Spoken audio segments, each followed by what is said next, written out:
Hello guys, in this video I'm going to show you how to sharpen your picture on the Photoshop application.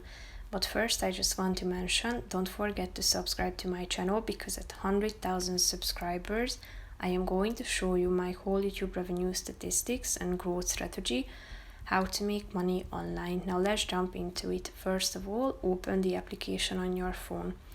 Then you should tap on the home button down below on the left side corner and then click on photo editor.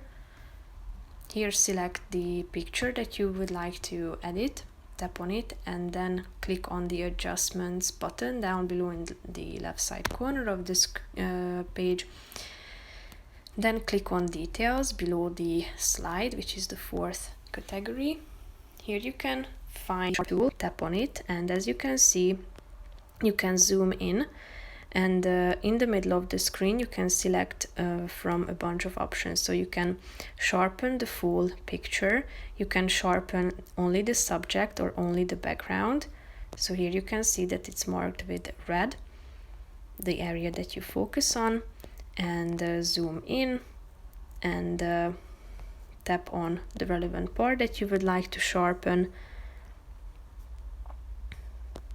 And then you will be able to adjust it with the help of this slide in the middle of the screen. So basically that's it for this video guys. See you in the next one. Bye bye.